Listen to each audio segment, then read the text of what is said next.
not convinced that our teachers have ever heard that message, or really, if they've really embraced it. So that's going to be one of my things to take back home and really work on. I'd also like to work on some adoration times. I can't remember who said it, but they said that they've been doing adoration with kids. We have done that. We started. By the way, you know, there's an organization. Are you familiar with them? Is it Adoration for Children or something like that? Yes. It's wonderful. Yeah, that's what I want to do. I did it in a previous parish, but not where I am now. So the adoration component, and I'd like to do it with a limited number of kids too. Not probably an entire class, or classes are too big to get everybody in the adoration chapel. I'd like them to experience that small chapel intimate experience, and maybe just take 6 at a time or something like that. Let me just interrupt for a second. When I went to that high school in Boise, ironically, they had a chapel in the round. The school was built in '62, and this was, you know, the big thing at the time. And of course, by the time I got there, it was already, for better or for worse, mass facing the people. So a very awkward thing, you know. So you feel like you're on a tilt-a-whirl, you know, when you're preaching. At any rate, the school had never had, from 1962 to '76, there she is late again. The school, even in the pre-conciliar period, had never had exposition or benediction, and had never had a retreat. I couldn't believe it. And so I said, well, I'm not going to start with the seniors. I'm going to start with the freshmen. They don't know any better. So we'll have an evening of recollection for the freshmen in October. And so right after school, we had a little couple of sessions. Then we had a mass, and I guess maybe some kind of film on religious life and pizza. And then we would end with, God bless you. And then we would end with exposition, compline, and benediction.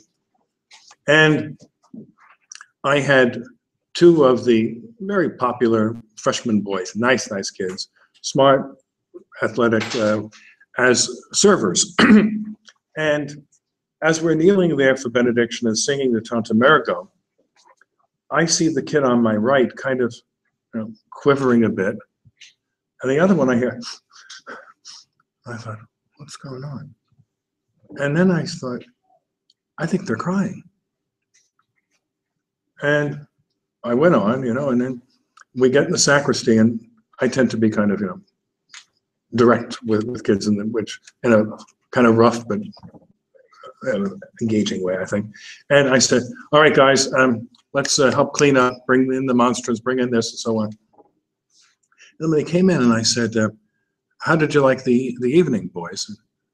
Hey, really good, Father. We liked it. Yeah. And I said, were you guys a little weepy? And oh, no, Padre, no. And I said, no, because, you know, I just, you know, did I say something that, you know, maybe upset you or whatever? No. Well, yeah, I was a little weepy. I said, may I ask why? Father, that was so beautiful. I've never felt so close to Jesus in my life. And I said, it's your first time for exposition? Never saw this before. But it's amazing. I mean, I grew up with this, you know, and I never even thought about doing, quote, a catechesis about it. I just was self-evident. This is what you do. But imagine, I mean, I'll never forget that saying. I never felt so close to Jesus in my life. So it works. Something very similar happened to me on a retreat with women 2 parishes ago. Adult women, women who were in church all the time.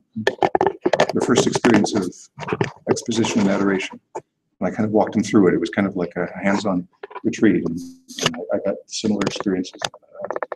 We're on to something here.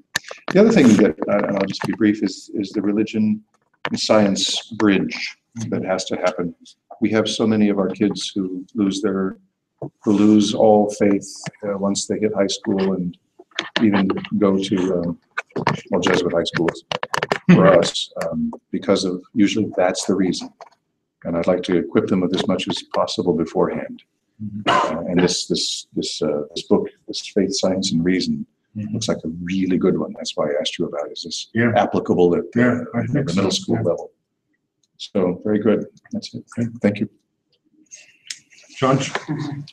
For me, everything is new, but I very like this this school conception, because when I working in Poland, you know, every children going to religion, but here in US, I saw very special climate in school. And this connection, like Father says, science and religion is amazing, and I think I very appreciate priests and this conference because this is something new, and this is when I saw Polish religion education and American. Here is many good materials, good quality, and many people with passion have passion to not only to religion but all process in school.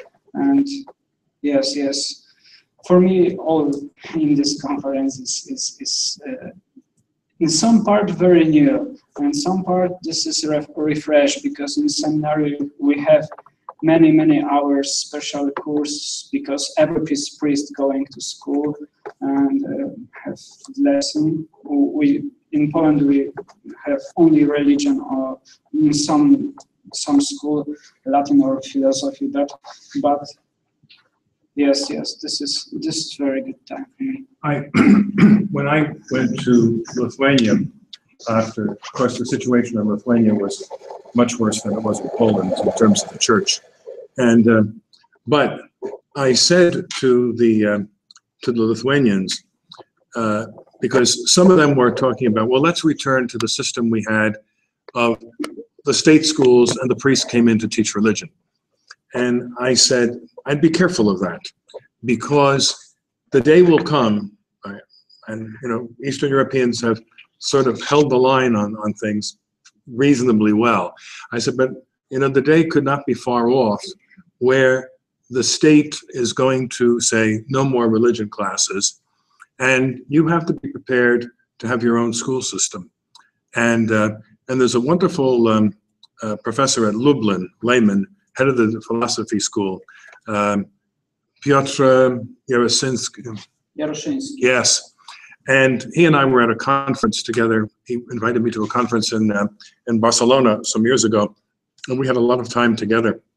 And he said, I'm trying to convince the bishops in Poland to start getting more involved in our own schools, precisely because, and see, in Italy, it's a joke.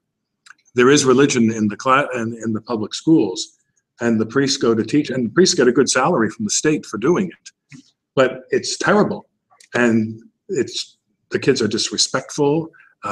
They laugh. They invent situations to embarrass the priest, because Italy is far more secular than Eastern Europe, and it's now, even though a priest might get from teaching religion part-time, he may get $40,000 from the state for doing it, in addition to his regular parish salary. It's almost impossible to get priests to go into the public schools in Italy now, because it's such a negative experience. So, you know, you're coming at it from the European side. It's interesting to see your observation here. It's very valuable. Connor. I found the sessions to be very beneficial to me, becoming a pastor of the school for the first time, and just coming in really the last week of the school year, so not having very much opportunity in order to come after me yet. But already begin to speak with the principal and the other teachers and how they would like me to be more involved just going forward too. And so I discussed it a little bit with them, and maybe having sort of, I called it Fridays with Father. Just have sort of like the old assembly thing again, where we can sit in the utility room. I can get a chair and sit down and speak with them. And in that sense, whether we do virtues or we do some topic, to just get them acclimated, in other words, to hearing. In other words, what I hope God has placed in my heart. In other words, I would love for them and help them to see who they are. I mean, like I said, in our society today, nobody knows who they are. That's why the gender identity, everybody wants to sort of self-determine who they are without the understanding, truly understanding who they are, created in the image and likeness of God. And I thought the last conference, in other words, by Dr. Constance, I think her name, was very beneficial and fruitful too. In other words, sort of perhaps implementing what the Lord has placed in my mind already. In other words, working closely with the principal and teachers so we can sort of be a cohesive team going forward. I wanted her to be sort of the last word in the thing because the first time I met her, I was impressed that, and you know, I wouldn't be with her on all of the issues, and I think you already saw there were some disparities, but she's a serious Catholic. She has spent her whole life in Catholic education. She's a true believer. And she's not one of these, you get some of these, not some, a lot of these lay employees who have what I call stole envy. They're wannabe priests, they're anti-clerical. There's none of that there. And you notice she's always talking about how the priest and the principal are working together. It's not she's doing her thing here and you're in opposition there. Very much a team effort, and it works. It really does, and I think the program is very good. And so, one of the things, when you go back to your local scene, is number one to spread the word about the program, whether or not it's for your principal or somebody else, but just to let people know. And I must say, to get a master's for $22,000, that's not bad. It really isn't. So I'm very thankful. It's for one thing, just for always good to have priesthood fraternity with some of my brothers that I haven't met before and get to know that we share something common, a common bond, to feel the affirmation of what I do with the school is just a nice thing. This was suggested to me by a priest in our diocese whose title keeps changing over and over again. I'm not quite sure what he's called this week, but he knew my love for schools and thought I would be good for this. He was trying to get the diocese to pay for me to come here because of what we're doing, hoping that I could get some insights in what we're doing. So one of the first things I'm going to do is talk to him and say, well, we had a nice talk, especially when I raised the question of Pittsburgh's direction with the panel yesterday. But I certainly plan on sitting down with my principal in the next week or so and saying, oh, here's values education. I thought it was something very positive that we could put into action, or at least look at. But I'd also like to ask her for some time during the in-service before school starts to talk to the teachers and say, is this a Catholic school when we're teaching science, when we're teaching language arts, when we're teaching social studies, even though I still want to call it history and geography? How can we make that happen? I had in one school I was in, a teacher we inherited before I got there, in other words, a science teacher who was not Catholic. And I was thankful. One of the things I got to do was to welcome her into the Catholic Church, her and her family. She came up to me during the in-service days one time and said, it's time, what do I have to do? And that was the throw. During the RCIA, she told me that the first year she was working for Nativity School, she went up to the principal and said, what do you want me to teach about creation? And the principal looked at her funny and said, what are you talking about? So, well, I want to know how I teach, what I'm supposed to teach the children about where the world comes from. The principal said, what would you have taught in a public school? So, well, I believe in the Big Bang Theory and so on and so forth. But I know that I'm here in a religious school. I guess I'm supposed to teach that it all happened in 6 days. And the principal put her at ease and said, I think she may even have told her that the Big Bang theory comes from a Catholic priest. But so I was just really, I think, inspired by the whole idea of making it a part of everything that we do. And I've used things like that when I've stopped at basketball practices. Try to work in some of the things from religion class or from my mom with the school master or whatever, even into a basketball practice. But if we can get all the teachers on board doing that, and I think we have some very good people. I think some probably won't be as good at it as others, but I'd love to see us make even a renewed effort at doing that. You mentioned about the non-Catholic teacher, and we didn't touch on that, and we really should. I've got no problem in having a non-Catholic teacher in the school. Now, it can't become even approaching majority, but one or two, if they're serious in their faith. In fact, I would sooner have a committed Baptist than a bad Catholic, right? But as long as they understand that they're, crassly put, going to represent the party line. But I'll say this, I had two non-Catholic teachers that stand out in my memory always. When I was at the inner city grammar school in Trenton, we had a Presbyterian deacon teaching fourth grade. Great fellow, great fellow. And one day in October, he called the office and said to the secretary, I have a flat tire, I'm going to be late for homeroom. And could someone go in and monitor things?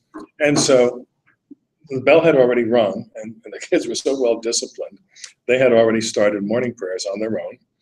And he had an arrangement of, and I hadn't seen it, it was the beginning of the month, a statue of Our Lady in the middle of the classroom and their chairs all around.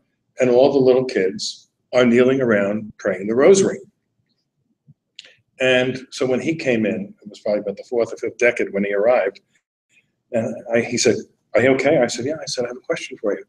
I said, you're doing the rosary with them? And he said, well, it's October, isn't it?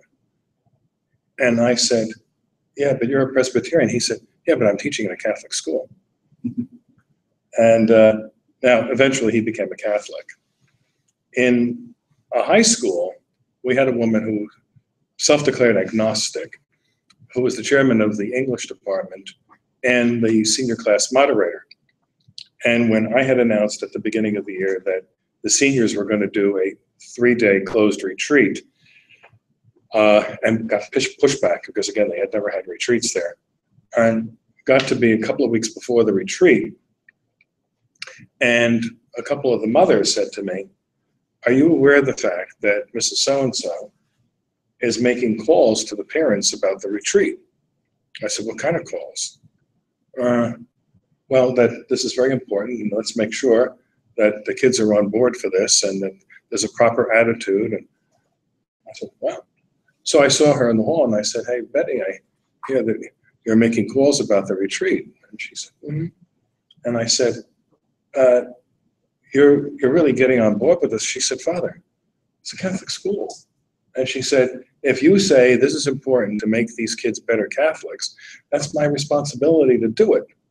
And I must say, the 3 priests on the faculty with me were opposed to the retreat, right? Because it was too much religion for kids, right?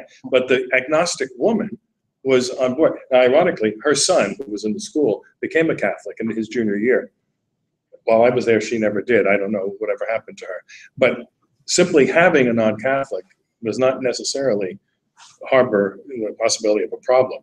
But again, it has to be well understood about what they can do and say and so forth. Sister? Well, when I was asked to speak here, my main concern is the way we speak to one another. And being conscious of the words that we use is very important to me because of the element that I'm in North Carolina. And I think the bishop brought up something extremely valuable during this conference, and that is the praxis.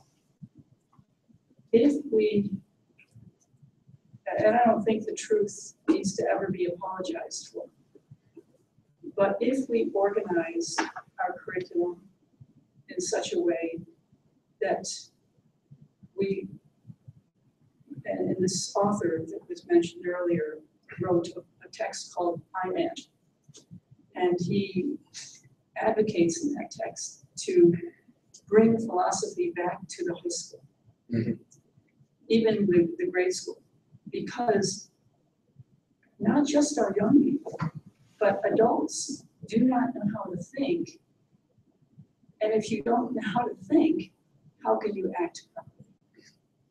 So it was refreshing to know that there are some things in methodology that keep coming back because it works, it's truth. It's how to implement the truth.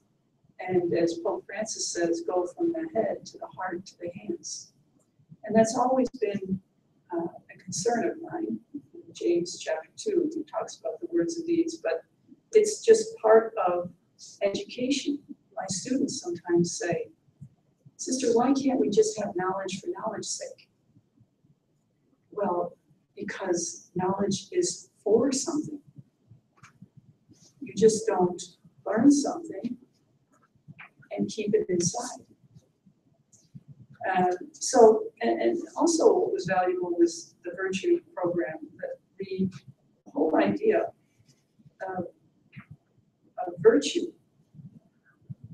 We had somebody running around our diocese for the longest time saying, do the right thing because it's the right thing to do.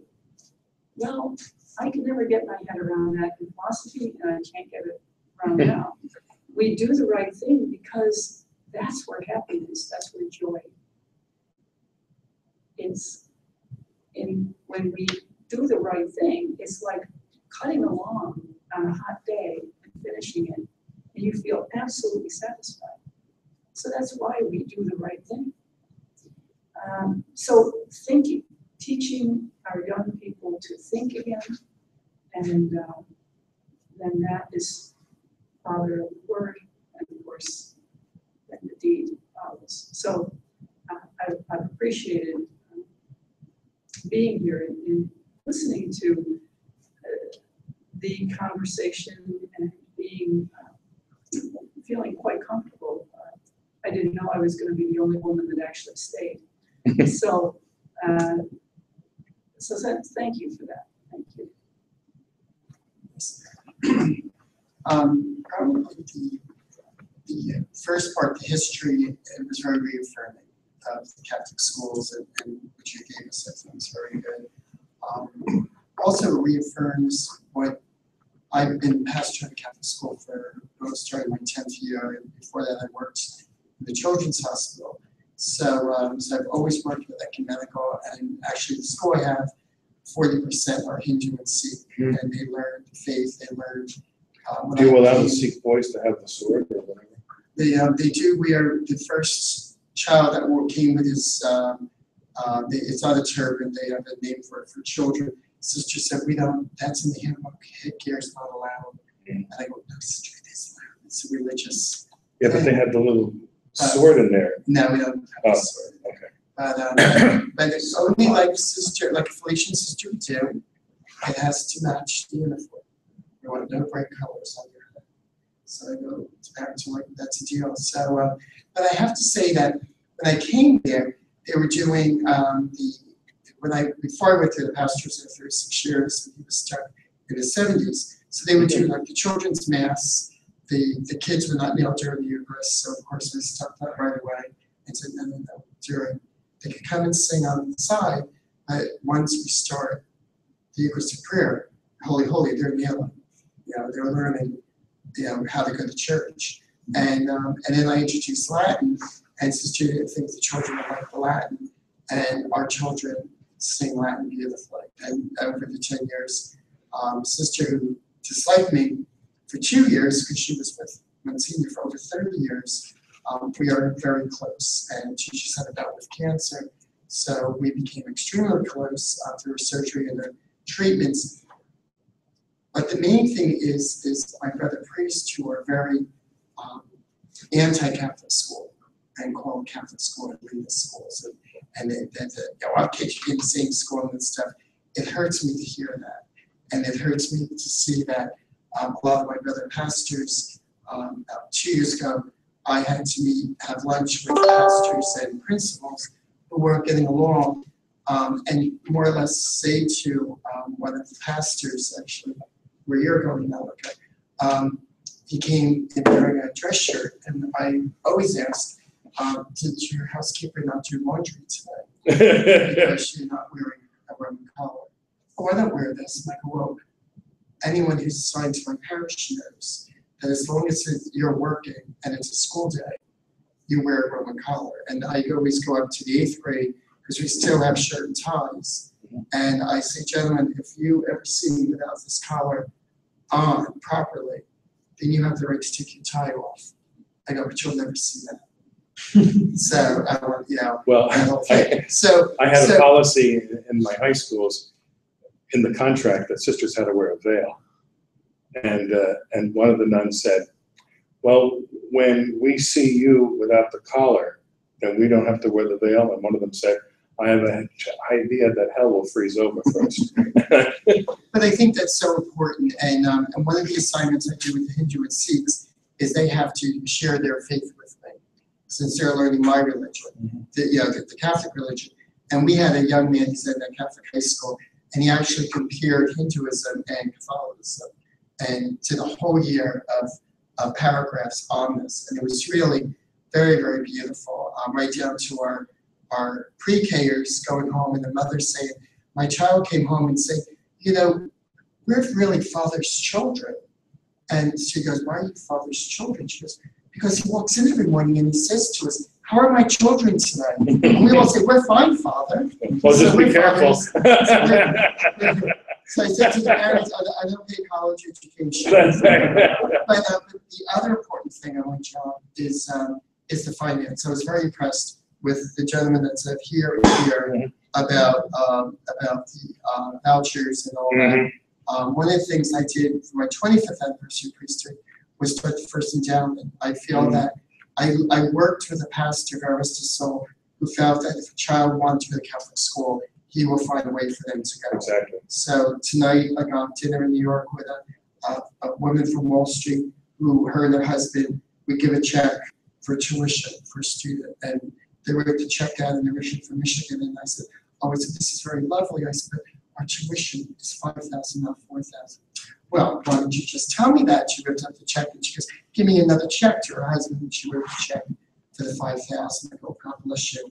So I really, you know, if you become friends with me, you'll be getting letters looking for donations. I take from $25 to $50 to $10 from a 97-year-old lady, God rest her soul. She lived to be 100. But every year I knew I was going to get $10 to go to my school. Well, Fulton Sheen used to have the great remark that a priest may be able to echo the servant in the gospel that says, to dig I am unable, but never to say to beg I am ashamed. Right. And as long as it's not for me, I have no problem doing it. So I really did enjoy today. I do apologize I missed some of the sessions because of of work and everything. But I'll live for the Nolica for that. But thank you. You mentioned about the Latin with the kids, and I alluded to it very, very briefly, but I've always introduced the kids to Latin in the liturgy for a variety of reasons. I think Latin is more important today than it was 50 years ago. First of all, because of this phenomenon of parishes with 3 and 4 ethnic groups, and what can unite. When I was pastor down Neck, where we're going to go to dinner tonight, we had 8 parishes in 10 blocks, all ethnic, and Italian and Polish and Portuguese and Hispanic and German and so forth, Lithuanian. And I remember my first Holy Week there, or first Lent, the pastors of the deanery were getting together about the common penance services that we would help each other out.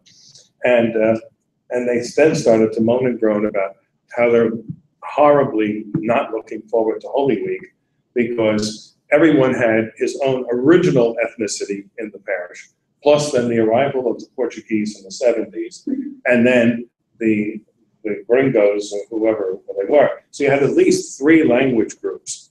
And so one pastor said, you know, to have 3 Good Friday services, this is, you know, and another one, you know, 3 of this, and I didn't speak, and one of them said, well, you're not talking, and I said, oh, I'm not having 3 of anything. And he said, what do you mean? I said, I'm having 1. Well, you're going to do it all in Lithuanian? I said, no. I said, God is so good, he's given the Catholic Church a common language. And I said, the ordinary of the Mass is going to be in Latin, the readings will be in different languages, I'll preach in different languages, and the hymns will be reflective of the different ethnic groups. Oh. You have Old St. Patrick's Cathedral downtown. They have 5 weekend masses in 4 different languages. And the pastor will tell you, he said, come Christmas, come Holy Week, he said, we can't bring these groups together. They're separate, it's the balkanization of the church. And so you have all these ethnic islands. And, but also, I mean, there's just something to being in touch with the tradition of the church. I mean, you take some of the most liberal synagogues in the United States, and they still have half the service in Hebrew. But when I've introduced that to kids, they love it.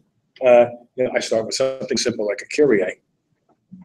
And you'll hear the high school kids walking between classes singing Kyries to each other. and then very proudly going home saying, hey, we learned the Sanctus today. And they love it. And I mentioned Atonement Academy in San Antonio, where it's not just Latin. I mean, it's really high-powered liturgical music. Beautiful. They then made some CDs for the kids. And but also the importance of a real sense of the sacred, huh? And that's one of the things that we need to do in a serious liturgical formation in the schools. So well, last Christmas, we took 24 of our children to Purgatory in Rome, the Holy Father, and they sing about 7 different languages. And Sister like looked at me and said, you know, if we didn't teach them Latin and singing, they wouldn't be able to learn the other languages, which is hard. And I go, you're right. And, well, what really pushed me in this direction. But the other thing was, when parishioners, because Lent and Advent, I'll do the Saltus and stay in Latin, in the Greek Kyrie, and the adults would get upset. Now, let me say that, come to First Friday Mass. Hear my kindergarten children sing in the Latin, and they all sing. Well, you're going to love this, because Atonement Academy, as I said, it's an Anglican youth parish, and they have daily Mass. Monday to Thursday, it's the Anglican liturgy, and Friday, it's the Novus Ordo in Latin, and all their masses are ad orientem, and so I got there to do a teacher workshop or something, and the pastor said, well, Friday, do you want to do the Latin Mass for the kids? And I said, oh, fine. And they had, as I say, 5 or 6 school choirs. And you know, sometimes it's a Palestrina Mass, sometimes it's a Gregorian Mass, whatever. And on this particular day, and it's very robust singing, beautifully executed, but came time for the Pater Noster. And again, because it's ad orientem, I'm not gazing at everybody, but all of a sudden I hear another set of voices. It goes, Pater Noster, quia angelis. And I thought, where's this coming from? And I thought, oh. So we finished Mass, and I'm out in the narthex greeting the church and then connected to the school. And the kids are going to go into the school. And of course, the kindergartners, being the first ones in, were the last ones out. And so I said, as they were coming out, I said to the teacher, were these the angelic voices I heard for the Pater Noster? And she said, oh, Father, today was the first time that they were allowed to chant the Pater Noster at Mass. Did they do a good job? 4 and 5-year-old children. Beautiful. And I said, oh, it was what? They were beaming. They were so proud that they had been able to do this. And but no, I think it's important. Yeah, And as I say, it's a grounding in the tradition. You know, some of us are old enough to remember the nonsensical music that we were taught in high school, and it was just really, really silly stuff. One other, when our high school had Mass only on the first Friday, and the procedure was the Thursday before, you would go over to church for confession and then stay in church for a music practice for the Friday Mass. And so the liturgical changes had begun advent of my freshman year, which means we didn't have a school Mass until we came back from Christmas break for first Friday of January. And so that Thursday, we'd get brought over to church for confessions. And then Sister Anne Marie, Dominican, actually quite beautiful. We found out she'd been a model before going into the convent. And she taught the music. And she comes out for the music rehearsal, full traditional Dominican habit still, but with a bar stool and a guitar strung around her. I mean, just the disconnect to start with. And she plops herself in the center of the sanctuary, and she says, all right now, boys and girls, we're going to practice our songs for tomorrow. There were no longer hymns, there were songs. And she said, and so now here's the first song that we're going to do. Kumbaya, my Lord, kumbaya. And she said, okay. She said, now all together. And so nobody did anything. And she said, come on now, let's try it again. Nobody. And she said, this is for you. We're doing this for you. Well, no one asked us about it. We were quite happy with what we were doing with Gregorian chant. And so she said, well, what's the problem? So I raised my hand. And as I said, they all knew I wanted to be a priest. So she probably figured, she's going to get affirmation for this. And I said, sister, I have a question. Yes, yes. I said, what does kumbaya mean? And she said, well, everybody knows what kumbaya means, which meant, of course, she didn't. And I said, well, I don't know what it means. I said, I know what Kyrie eleison means. I know what Sanctus means. I know what Agnus Dei means. But I don't know what kumbaya means. And she said, Mr. Stravinskas, you're being either obnoxious or obtuse. Either way, go to the principal's office. And so my first experience of vernacular music was being sent to the principal's office. But you know, we cheated a whole generation out of our liturgical patrimony. And there's a resentment when they discover that there is something more to it. They then say, why weren't we exposed to this? You know? And everything, all the garbage that certainly was foisted on us in high school doesn't exist anymore. So thank God. But Father?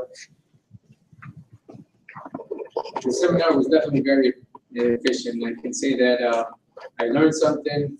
I have some instruction to follow. Even though so far as a parochial vicar, not where I'm currently stationed, but my former parish, I did work in a school. I was very much involved working with the teachers, yes, saying Mass, prayer services, and yes, spend time with the kids in school, at their games, and so forth.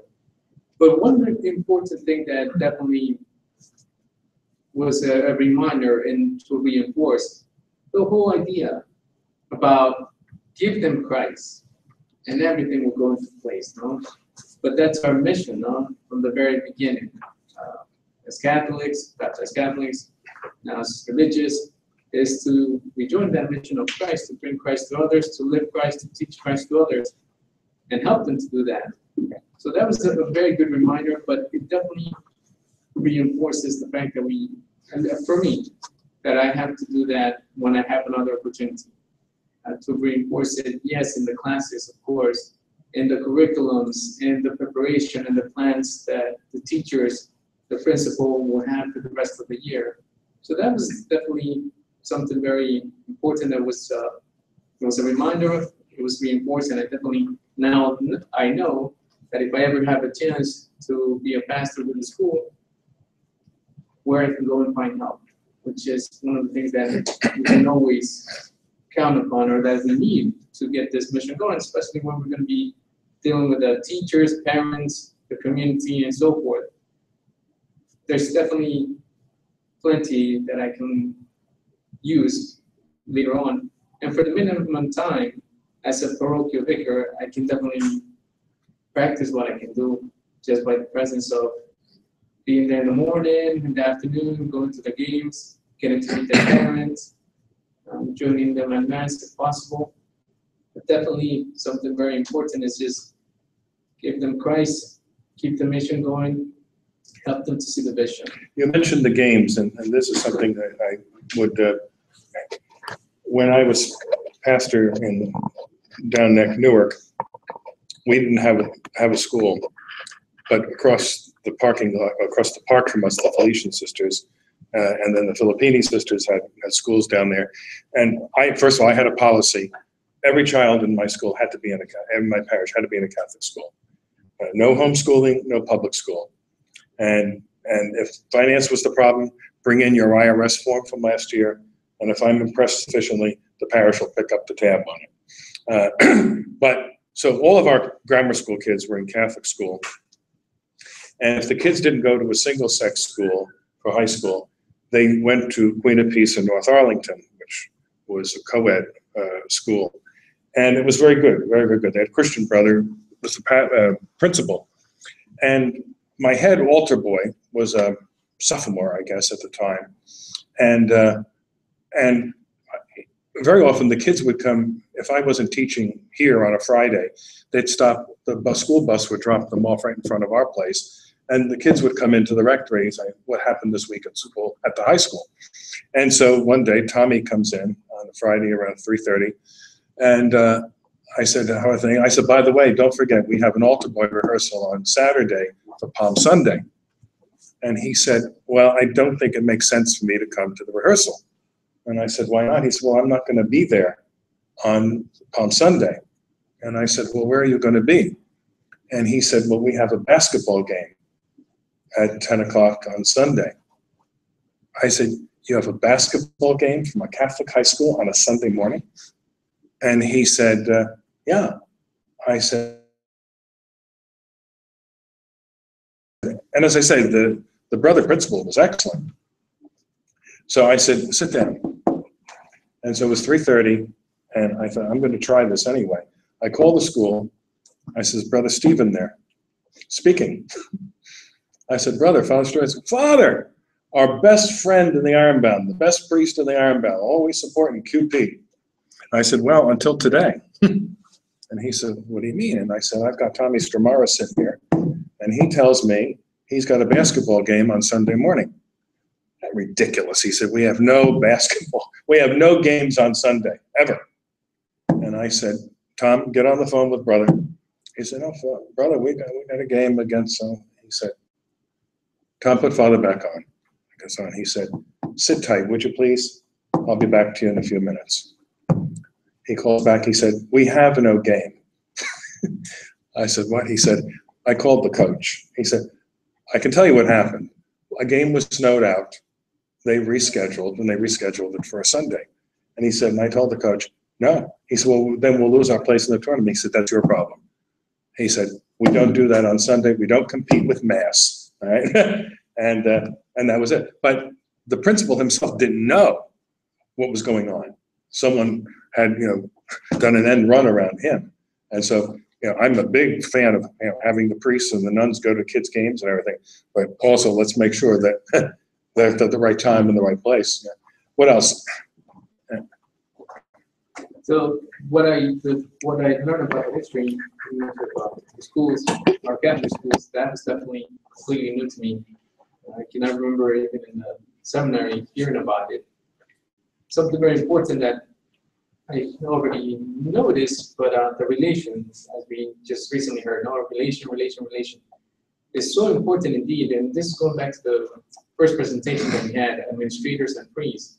Just that relationship to have, just with the principal, with the teachers, getting to know them, to know like exactly where they are, but also to help them, to make sure that they are on board, or like you had that experience with that one teacher wanted to change the book that she didn't know, right? I mean, she was, definitely, it's not very much supported in the Catholic school. So just, yes, working with them closer. I have So in my current assignment, some of the priests were separated from the school. My former assignment, there was involvement, for sure. But I noticed the importance of being there as the planning is going on. Or at least to just make sure that religion was included, some teaching, some prayer service, or something else that we can do. I like that example of what you spoke about, how you were talking about the teacher, I think it was English class, or if anything, a lower grade, where the teacher's teaching, and you hear the ambulance go by. And just say Hail Mary, pray for the sick person and for the emergency personnel. I actually learned this from one of our parishioners, that her brother's a fireman. Pretty much her brother, 2 brothers, and 3 nephews are firemen. But she does that on her own. But she went to a Catholic school as well. Yep. So I was just thinking, I wouldn't be surprised if that came from there. But And it's a wonderful sensitivity, huh? You know, it's just talking about concern for another person, but also this is not extraneous to life. This is part of life. Just a point you mentioned about relations and of course animosity of certain priests to schools. There's a little history to that you know, some of the younger fellows would not be aware of. How did this happen? And I think it happened in the late 60s and early 70s in a couple of different ways. One, nuns, who were 99% of the principals at the time, were going off to summer school and so forth, and they were coming back as theologians after 2 crazy courses at Georgetown or Fordham, and introducing wacky stuff into the school environment. And pastors saying, I don't want that to happen. And the principal then saying, that's none of your business. You're not a professional educator. I'm the professional educator, and I know what needs to be done. Well, but no, your job is to raise the money, send it over, and shut up. And of course, priests, again, avoidance mentality. I find that that's the way she wants to play the game. But then I'm not going to get too excited about the whole thing. And as a matter of fact, it moved from indifference to antagonism.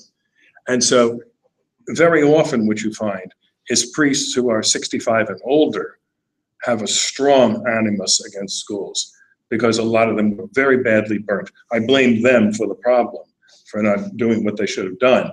But that's what's behind the whole thing. And they can't get over it. They really can't. And then they're surprised that younger priests are saying, why aren't we involved? Well, because they were burnt and they can't understand this. So, anything else? Something very important. It is definitely true what we learn. Our schools are a source of evangelization through the kids, to the parents, to the community. But at the same time, also from the community to the parents, to the school. It's like a cycle that we pretty much have to be part of. But this is, I guess, there's a lot to take away for sure. But this one is very important, how everything is connected. As we hear about the closeness of our schools, and it got to a point that I was thinking, I guess they really don't matter. But the bottom line and the very factual and true is that they do matter a whole lot. And I can tell you, a parish that has its school closed never recovers from that wound, right? People 40 years later will still say, when we had a school here, right? And how different the environment is. It's a tragedy, it really is. And in the inner city, and this is a very banal consideration, when the school closes in an inner city situation, then you have total white flight because there's no longer any reason to stick around.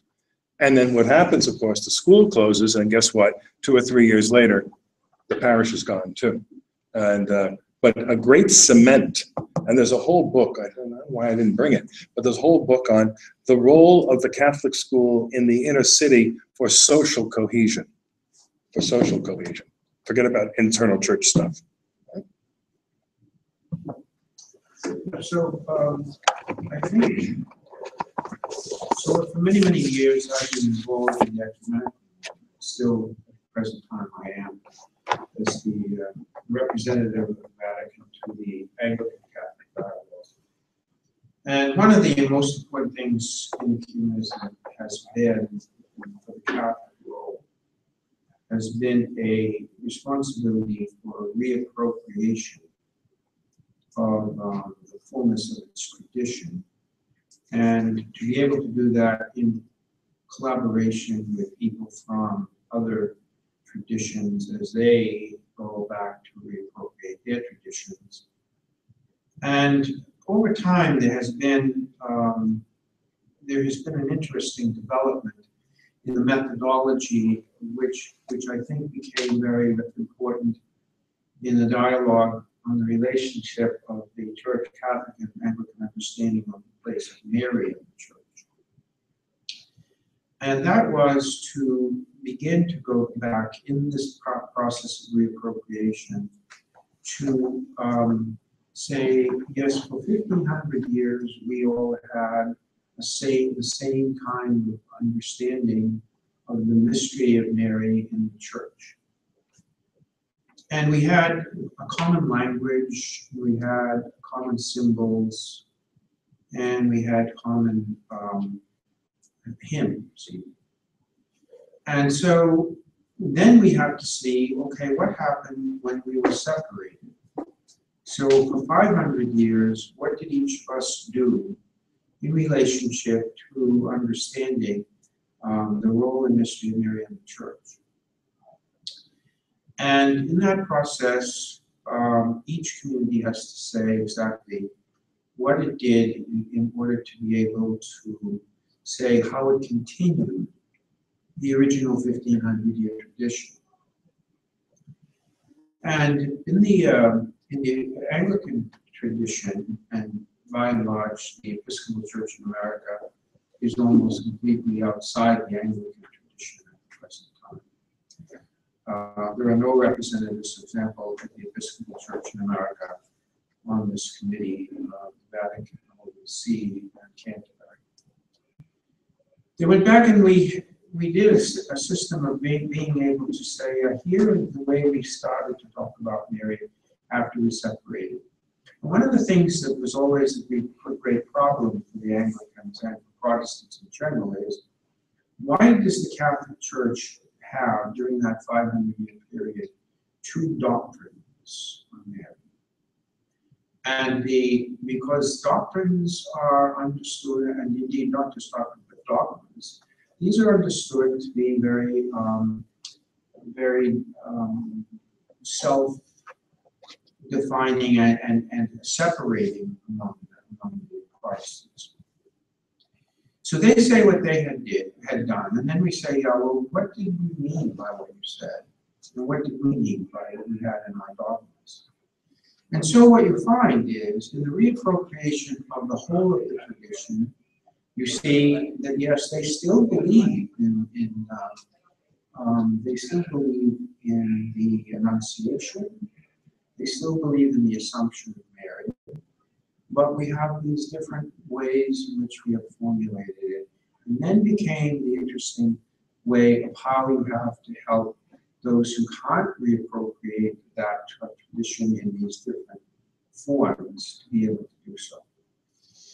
This reappropriation, I think, is, so the beginning sections, I heard it last year, but I also enjoyed it again this year, the reappropriation of the Church's tradition regarding the place of education and the central role in which the Church had in the creation of Western culture, creation of what we call Europe, and the creation of the missions that came out of Europe to Africa and Asia after they had originally come out of Jerusalem to be able to establish the Christian faith and Christian world in the West.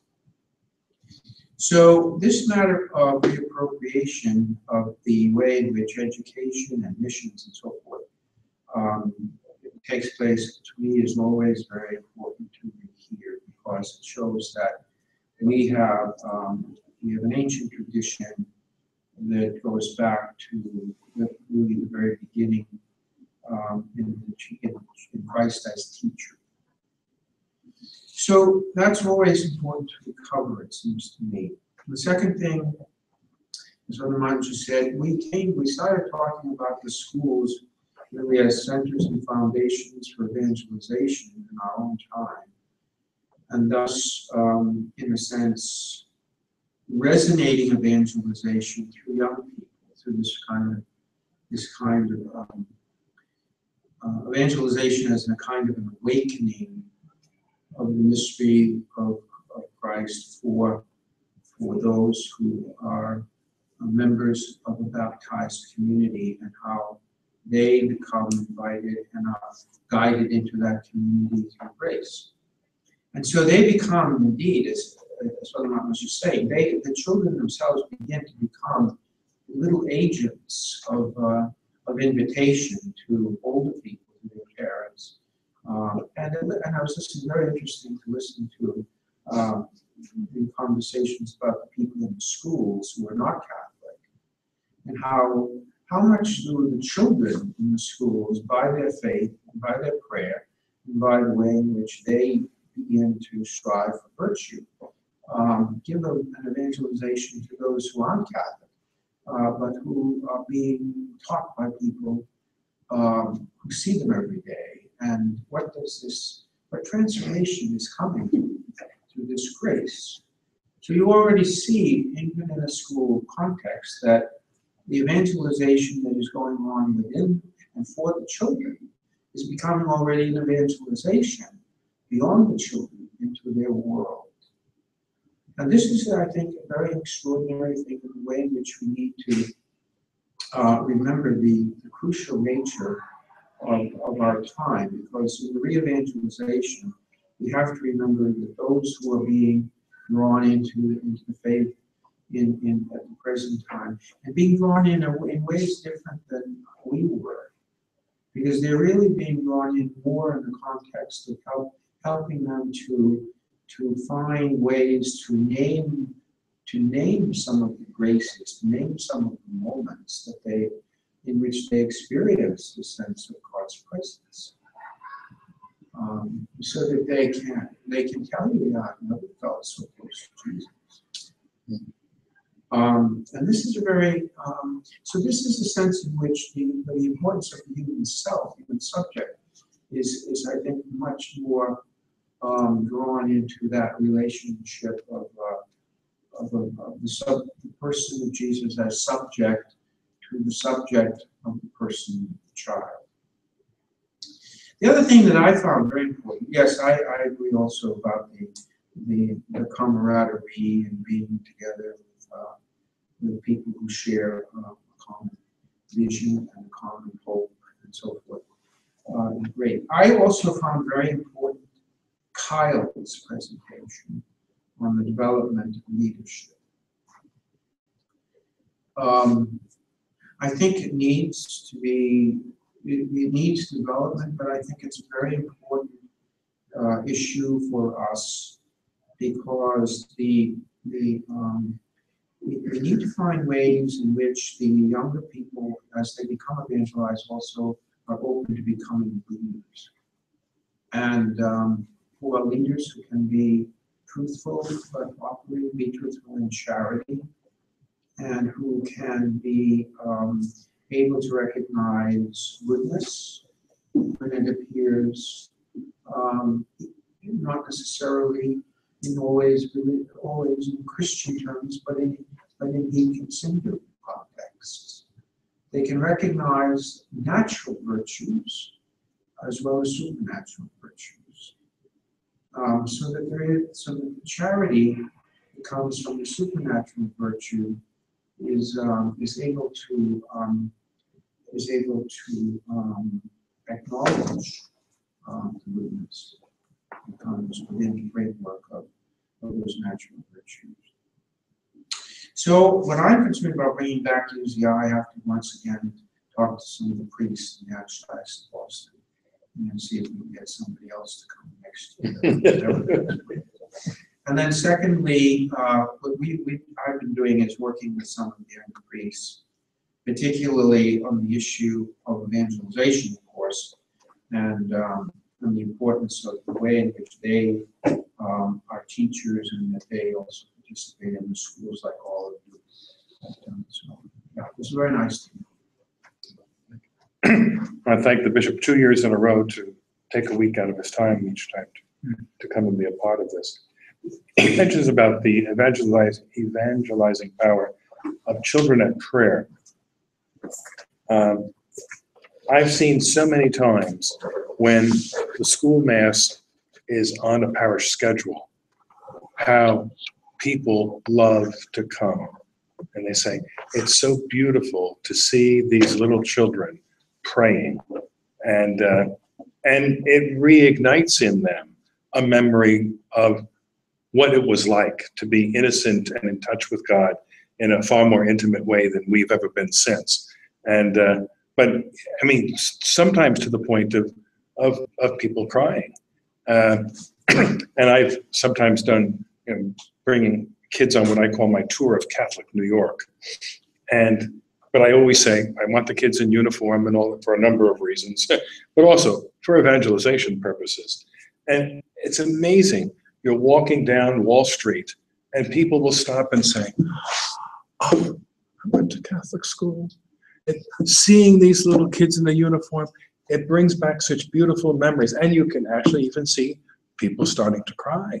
And you see the power of what that experience is. And even the ones who have, quote, left the church will say, those were good things. I miss that. I miss that. And that becomes an invitation for them to make a return. So, Father? Yes, I want to thank Father for the effective seminar. And Father Anthony always tells us that he's blessed to have a parish with school. And yeah, I know it is true, so talks, I think I got the idea that parish and the school has to be like one entity. That's right. To support each other. So it is being done beautifully in our parish. So Father always takes the stress part, I take the fun part. So I'm always dealing with the kids, playing basketball. But our identity is, so important. The graceful presence, Catholic identity. That's something that I got from this seminar. And I know how it is, how important it is to have Catholic education and Catholic schools, because I come from a missionary country, Sri Lanka. Right. So in Sri Lanka, the Catholic population is little less than 8%, but the Catholic presence is very, very powerful. That is because of the schools. Of course. And because if you go to Sri Lanka, there's church and the school. Always go together. Now most of the school has become government schools, but yet, the priests have a say, and they have been kindness in education. So it's that taught us, how important it is to educate, and our Catholic presence. And also one thing, as Bishop said, what the Catholic has done, the direct evangelization and also the indirect evangelization. The Buddhist people who come to church, who come to schools, they even, they are cross sometimes, they come to church and pray. And even in our school, sometimes the parents come and say, I want to send my child to the Catholic school because I went to Catholic school. They're Hindus. So that told me, especially the last talk, I can't remember the name, as she said, the vision that we develop is so important about Catholic schools, parishes. So I thought, this is very effective, and it really, prompted me to continue to do what I'm doing and also to learn more about Catholic school system and education. Good. And to create a vision. I've traveled extensively through the Middle East, and I'm a firm believer that the greatest source of peace in the Middle East is the Catholic school system. I've been in Syria, Lebanon, Jordan, Israel, Palestine, Egypt, Morocco, Algeria, and it's amazing. You go places, and particularly a certain generation of men in their 50s and up will see a priest on the street. Bonjour, mon père, ça va, mon père? They were taught by French priests. They're Muslims, right? But they talk about the wonderful experience that they had. I did a whole 9-week tour of the Middle East at one point for another whole reason. But at any rate, anytime I came across a Muslim who was intelligent and open-minded, I discovered he had gone to Catholic school. And at one time in that beautiful seaport town in Syria that's been bombed out completely, it's not coming to mind. Aleppo, with the priest who is my colleague, and we never wear this there because nobody knows what that is. We wear the cassock. They think you're the concierge or something at a hotel in this. But we're walking around Aleppo one Friday evening looking for a restaurant, and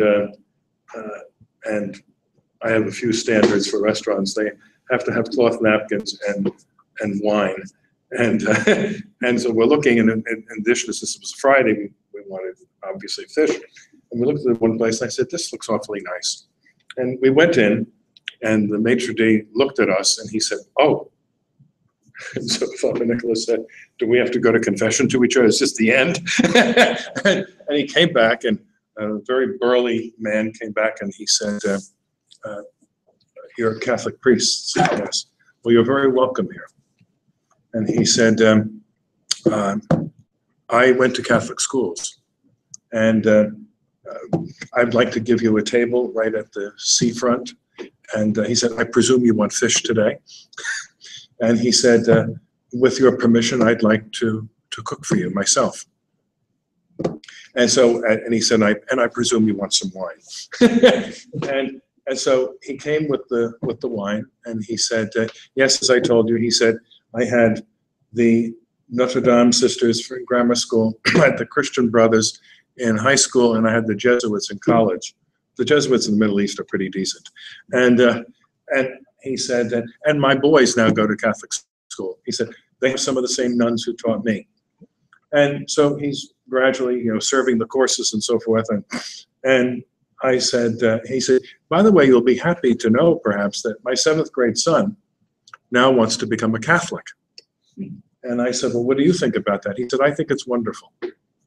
And I said, "What's so wonderful about Catholicism?" He said, "As a Muslim boy in a Catholic school, I never met a priest, a sister, a brother, or a lay teacher who was anything but intelligent and kind." And he said, "And I never met an imam who was anything but stupid and grasping and dishonest." And I said, "Well, if you have such a love affair with the Catholic Church, why aren't you a Catholic?" And he said, "Well, as you Americans say, when the old man goes, then I'll probably do it." And so we went through the rest of the meal, and now it's about 11 o'clock. And I said, "Well, we need to go." And I have a check, and he said, "You would insult me." He said, "I have told you that my entire life and my children's lives have been changed by your church, and you think I'm going to give you a bill for this." He said, "But there is something I do want you to do." He said, "Do you have a little extra time?" Yeah. He said, "The staff would like you to stick around. You're the last ones here. Would you?" He said, "They have questions about Christ and about the church. Would you be willing to sit around?" We were there till 2 in the morning. So there is an openness, but the open door in the Middle East is precisely the school, because they're not going there necessarily because it's Catholic, but it's a high level of education. But then they encounter people who are kind and intelligent and so forth, and they say, "Hey, there's something here." I'm told, by the way, that there's been a real surge of conversions of Muslims precisely in this whole period of martyrdoms. It's like the early church all over again. The blood of martyrs, the seed of Christians. So, and now the baby. Well, I can remember even from going back to my junior year, I always enjoyed having the priests come. They didn't really stick around too much in school, but they were always there. And I was always in contact with them. After school, I used to go talk to the guidance counselor, just to talk with him, have a good conversation. And I kind of developed a love that I wanted to be with children, either in an elementary school environment or in a high school environment as a priest. So I just thought maybe that could be part of the ministry, maybe not. Let's pray and think about it. So I remember going down to my senior year, I was a retreat leader. And in one of the retreats, we asked the sophomores what religion they were. Almost, except for one student, they were not Catholic whatsoever. And the one priest was asking them, okay, I'm not Catholic, but how's your experience with the school? Everyone had a negative experience about the school. And the priest got very angry. He's like, why is that? All is almost unanimous. All of them said, our Catholic education and religion class is so contradictory to what we learn in the classroom. And I'm looking at them like, I can't believe it. They are understanding that our core curriculum and our religion classes don't go hand in hand. No wonder these are all atheists or agnostics. So I actually mentioned it to the priest. He did nothing about it, unfortunately. He almost like just bypassed them. So I said, I want to do something about this. But as time went on, I couldn't do anything. But now, after hearing this conference and being here, it's strengthened me that like I feel this is going to be what I'm ministering. Be involved in the schools and really be there for the children. Really be there really bring the Catholic religion into everyone's hearts. Now, I was thinking also how I'm going to start this. Like, I don't know even where to start. What am I supposed to say? What am I supposed to do if I, in the future, going to a school? Everything that I learned from this little retreat, I actually took this as a little retreat. It just gave me answers. The answers I was seeking all came from this. So I really have to say thank you for inviting me, Father. He's already put in a registration for next year. Good. Well, and Paul has done a marvelous job, huh? I mean, the techie stuff, the liturgics, and with a great attitude toward it all too, And so we appreciate everything that you've done. Well, gentlemen, sister, thank you very much for everything, and it was a very pleasurable experience. And let's pass the word. And if you're like Bishop Kennedy, be a glutton for punishment. Come back next year. But certainly pass the word. And safe home to everybody. Good.